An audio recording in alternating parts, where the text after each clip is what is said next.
우리는 살면서 수많은 선택의 기로에 서게 되지요. 그 중에 가장 중요한 순간은 하나님의 음성 앞에서 내가 어떻게 살아야 할 것인가를 결정하는 순간입니다.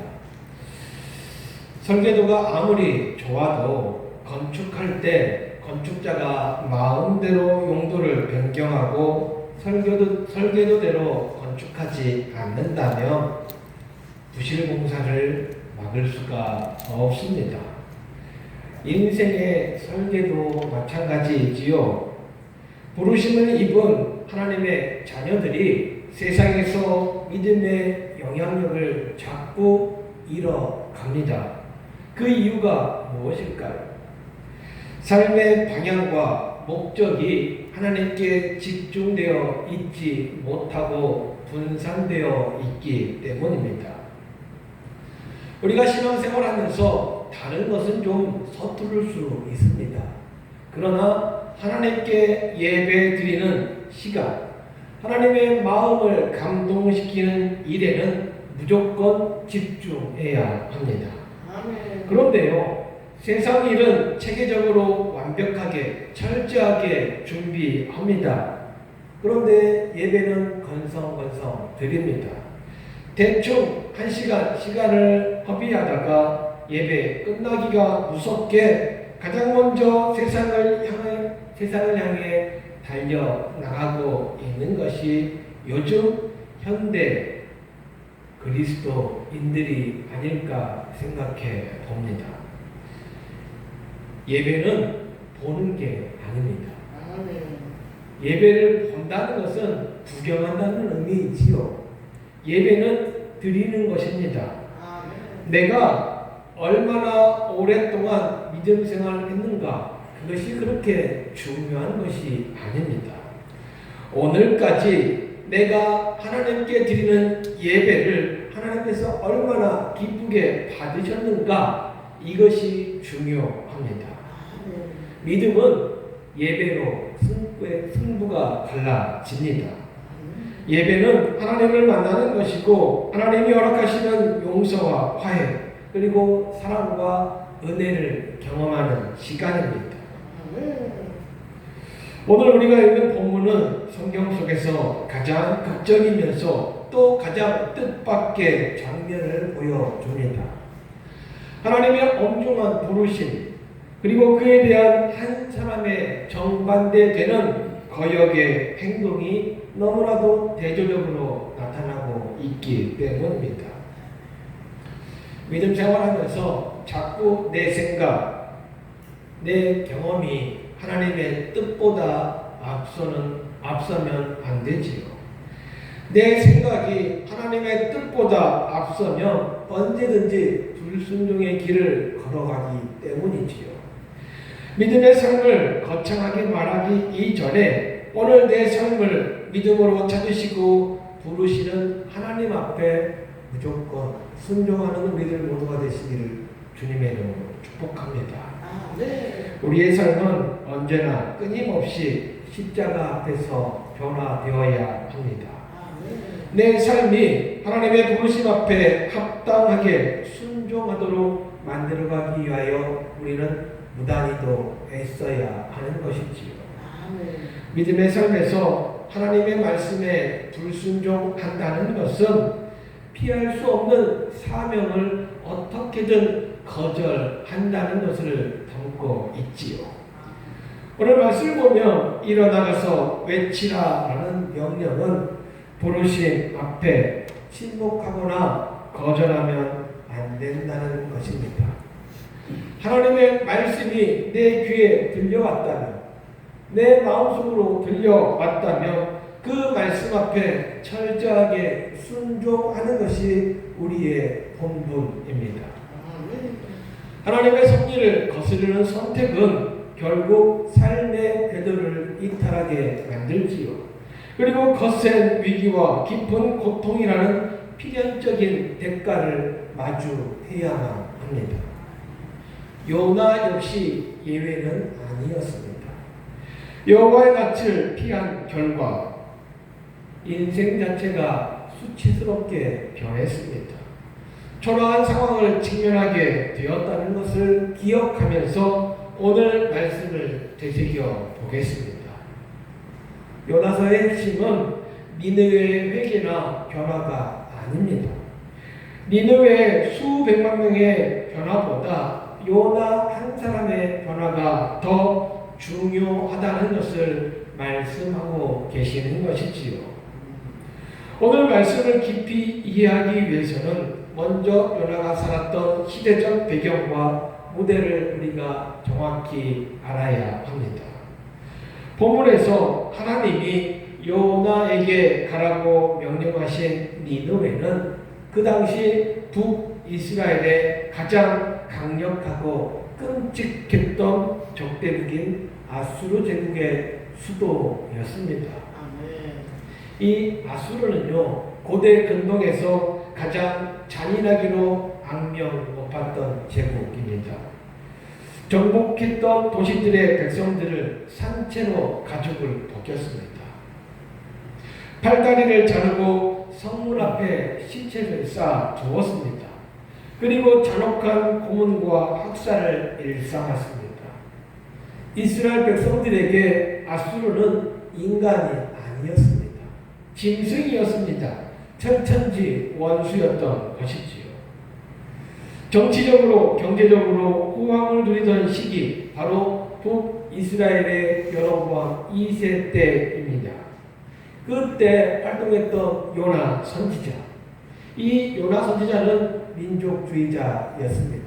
그 누구보다도 나라를 조국을 사랑했던 사람입니다. 그런 요나 선지자에게 하나님이 명령하시지요. 저 악독한 원수의 수도로 가서 하나님의 심판을 외쳐라. 이 음성이 요나에게 들려왔을 때 요나는요, 머리가 복잡해지기 시작했습니다. 만약 저 아수르 철천지 원수 같은 놈들이 하나님의 경고를 듣고 회개하면 어떻게 되지? 우리 이스라엘을 삼키려는 저 잔인한 원수들을 하나님이 살려두면 우리는 어떻게 되는 거지? 요나에게는 하나님의 공의보다 조국 이스라엘을 향한 민족주의적 감정, 그리고 아수르를 향한 미움이 훨씬 더 컸습니다. 요나의 신념은 무엇입니까? 무조건 저 니느웨가 멸망하는 것이 요나의 심정이었습니다. 하나님의 심판으로 패망당해야 하는 것이 바로 저 아수르 니느웨였지요. 2절 말씀에 너는 일어나 저 큰 성읍 니느웨로 가서 그것을 향하여 외치라. 그 악독이 내 앞에 상달되었으니라 하시니. 2절 말씀에서 우리가 가장 주목해야 할 단어는 일어나입니다. 하나님은 가만히 앉아있던 요나에게 즉각적인 행동을 요구하고 계시지요. 지체할 시간이 없다는 겁니다. 그 다음 주목해야 할 단어는 가서입니다. 니느웨는 이스라엘 기준에서 보면 동북쪽, 그러니까 오늘날의 이라크의 모술 지역에 해당하는 지역입니다. 아주 위험한 이방 땅이지요. 안전한 고국을 떠나서 적진 한가운데로 들어가라 라고 말씀하시는 것이지요. 그 다음 우리가 주목해야 할 단어는 외치라입니다. 타협하거나 눈치를 보는 것이 아니라 적진 한복판에 들어가서 하나님의 진노와 심판의 메시지를 가감없이 하나도 빠짐없이 들은 대로 다 전해라 라는 것이지요. 무엇을요? 너희들의 악독이 내 앞에 하나님 앞에 상달되었다는 것입니다. 니느웨의 제약이 하늘에 사무쳤고 하나님의 인내 한계가 도달했음을 외치라라는 것이죠.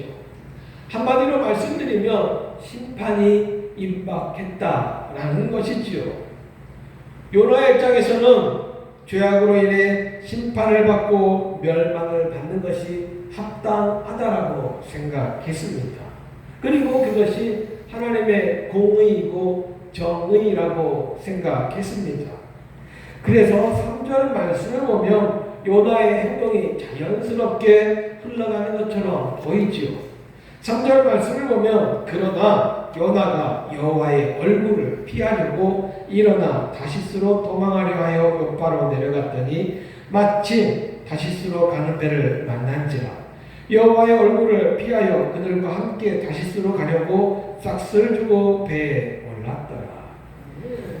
2절에 일어나 하고 3절에 일어나 행동이 다르지 않습니까? 하나님이 일어나라고 말씀하신 것은 니느웨로 가라고 일어나라고 했는데 요나는 일어나서 어디로 가요? 다시스로 도망가려고 일어났습니다. 3절 시작을 그러나 하나님의 거룩한 명령 일어나 가서 외치라에 대해서 요나는 자신의 생각대로 감정대로 움직입니다. 하나님의 방향과 완전히 반대되는 길을 선택하게 되는 것이지요. 다시스로 도망하는 길을 선택합니다. 하나님은 동쪽에 있는 니느웨로 가라고 말씀하시는데 요나는 그 당시 지구상에서 가장 먼 서쪽 스페인 지역의 다시스로 도망가기로 결정했습니다. 여호와의 얼굴을 피하여 라고 했습니다. 이것은 지리적으로 하나님을 떠난다는 뜻도 있습니다. 요나의 생각은 이랬습니다. 내가 저 반대쪽 다시스로 가면 하나님도 어찌하실 수 없겠지라고 판단했습니다. 우리도 살면서 이런 판단하지 않습니까?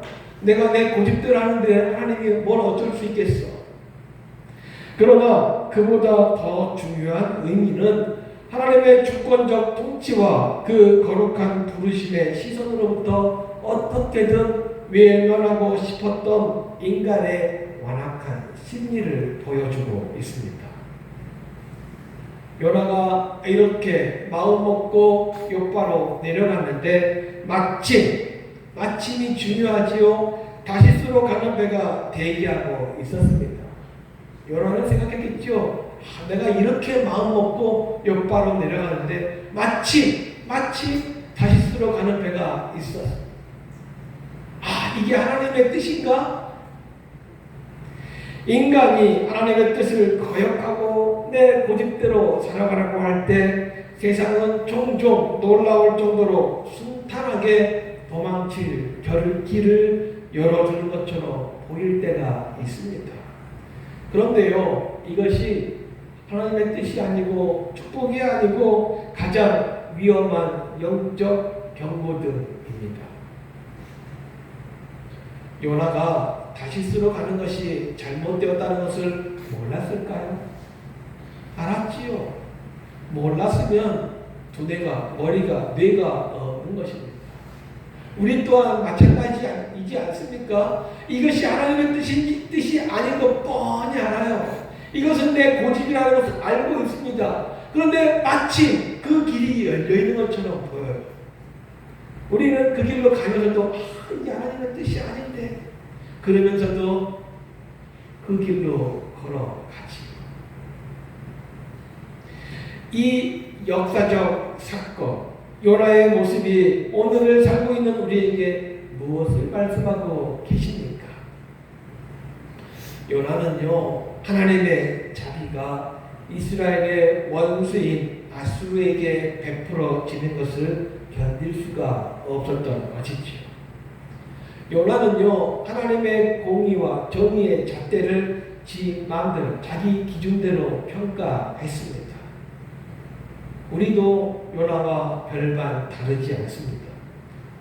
내가 미워하는 사람, 내가 이해할 수 없는 상황, 혹은 내가 감당하기 버거운 순종의 자리가 주어질 때 우리는 하나님께 이렇게 기도하지요. 하나님, 왜 하필 저입니까? 하나님, 저 원수 같은 놈을 왜 구원하시려고 하십니까? 내 감정과 편견 때문에 하나님의 명령을 거부하신 적은 혹시 없으신지? 하나님은 우리의 미움보다 이방인과 악인조차 돌이키기를 원하시는 우리가 생각할 수 없는 크신 긍휼과 사랑을 가지신 분이신 줄 믿습니다. 그래서 우리는 내 좁은 마음의 틀을 깨고 하나님의 넓은 시선으로 사람들을, 세상을 바라보아야 합니다. 요나가요, 하나님의 낯을 피해서 서쪽으로 도망쳤습니다. 그러다가 결국 지중해 바다 한복판에서 거센 폭풍을 만나게 되었습니다. 내 고집대로 가는 길에 당장 세상의 배가 마침 준비되었고 일이 잘 되는 것처럼, 일이 잘 풀리는 것처럼 보일지라도 하나님의 뜻을 거스르는 인생은 결국에 영적 폭풍을 만나게 되어 있습니다. 하나님은요, 이렇게 도망가는 요나를 큰 바람 앞에 무기력하게 만든 것으로 끝나지 않습니다. 도저히 해결할 수 없는 지경까지 몰아가셨습니다. 절망에서 일어날 힘도 없는 상황까지 끌고 가셨습니다. 요나가 스스로 원점으로 돌이키지 않으면 안 되는 환경을 만드셨던 것입니다.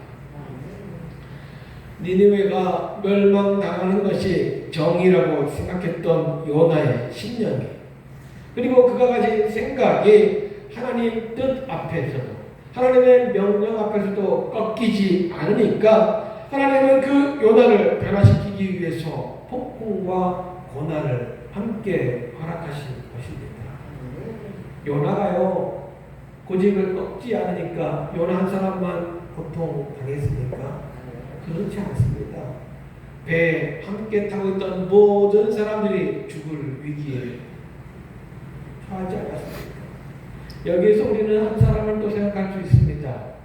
사도행전에 나타난 사도 바울. 사도 바울 한 사람 때문에 그 많은 사람들이 다 살아나지 않았습니까? 하나님 앞에 불순종하고 불성실하고 불평불만이 가득한 한 사람을 큰 바람으로 다스리시고 선지자로서의 수치와 모욕 앞에 서게 하시고 생명의 위험 속에서 아픔을 겪게 하셨습니다.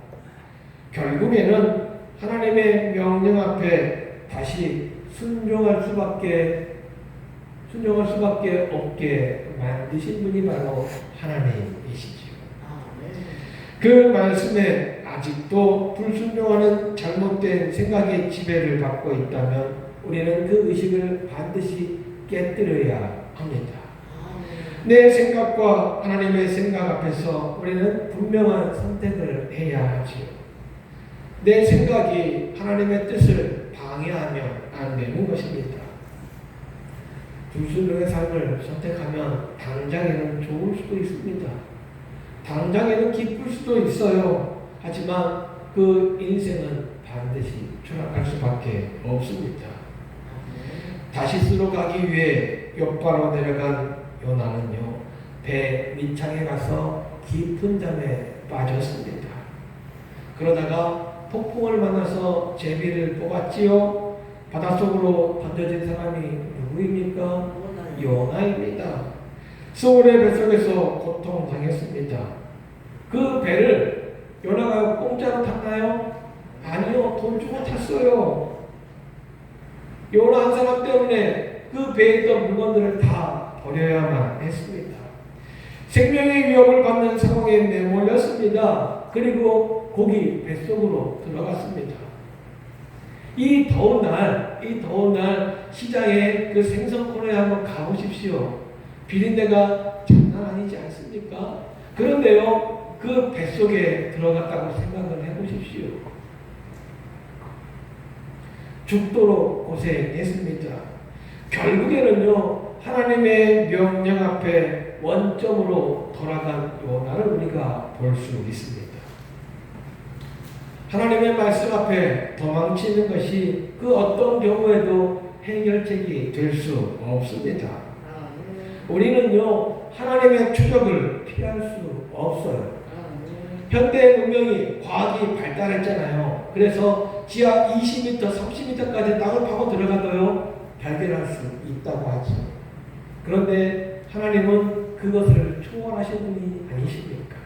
아무리 뱃속 깊은 데 들어가 있어도요, 다 잡아내십니다. 내 이놈, 여기 있었네? 다 끄집어내십니다.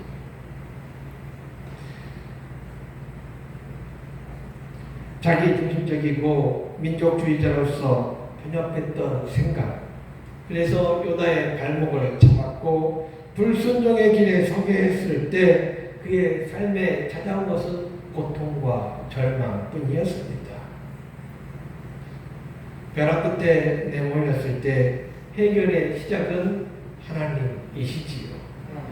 문제의 자리가 다시 일어설 수 있는 기회의 자리가 되고 벼락 끝에 서 있다고 해도 흔들리지 않는 믿음이 우리에게 있어야만 합니다.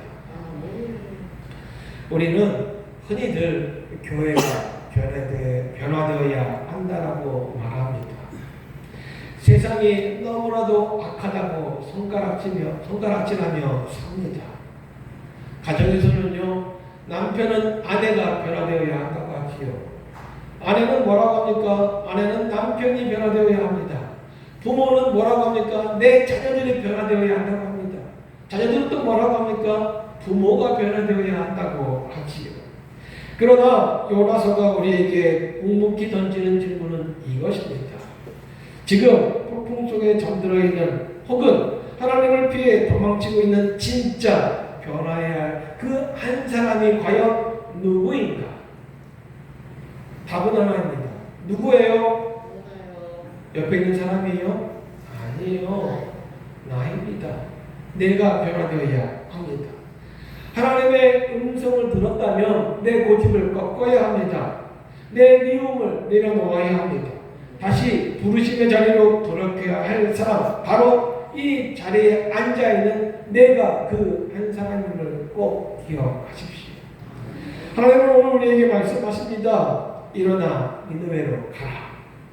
우리의 일상 속에서 내가 피하고 싶었던 그 순종의 자리, 용서의 자리, 헌신의 자리로 다시 발걸음을 돌이키라고 오늘도 우리에게 촉구하고 계시지요. 더 이상 다시스로 가는 배 타려고 하지 마십시오. 타지도 마십시오. 내 생각과 편견을 내려놓고 하나님의 넓은 품과 긍휼의 마음을 품고 하나님 앞에 엎드리는 인생 되시기를 주님의 이름으로 축복합니다. 주님, 제가 여기 있습니다. 주님, 꺾이지 않는 내 고집이 있다면 꺾어 주십시오. 그 어떤 상황을 만드신다 해도 원망하지 않고 불평하지 않겠습니다. 하나님의 뜻대로 나를 사용하여 주십시오. 이렇게 고백하는 오늘 한 주간, 이번 주 한 주간, 그리고 우리의 인생이 되시기를 주님의 이름으로 축복합니다. 기도합니다. 사랑과 풍성하신 하나님, 오늘 말씀을 통하여 내 삶의 자리를 돌아보게 하시니 감사드립니다. 하나님의 뜻을 알면서도 내 생각과 편견에 갇혀 불순종의 길을 걸어갔던 우리의 완악함을 회개합니다. 환경을 탓하고 남 탓을 하며 정작 변화되어야 할 나 자신을 보지 못했던 영적 무지를 용서하여 주십시오. 오늘 요나처럼 우리를 향해 찾아오셔서 다정하게 그리고 또 엄정하게 부르시는 주님의 음성을 외면하지 않게 하여 주십시오. 다시스 대신 주님이 원하시는 니느웨로 발걸음을 돌이키는 결단의 은혜를 허락해 주십시오. 이 세상과 가정과 교회를 탓하기 전에 바로 나 한 사람이 먼저 무릎 꿇고 변화되기를 소원합니다. 내 자아가 깨어지고 내 삶의 주님 앞에 완전히 항복할 때 우리를 통하여 하나님의 놀라운 구원의 역사가 다시 시작되게 하여 주옵소서. 예수님의 이름으로 감사하며 기도하옵나이다. 아멘. 자리에 일어나셔서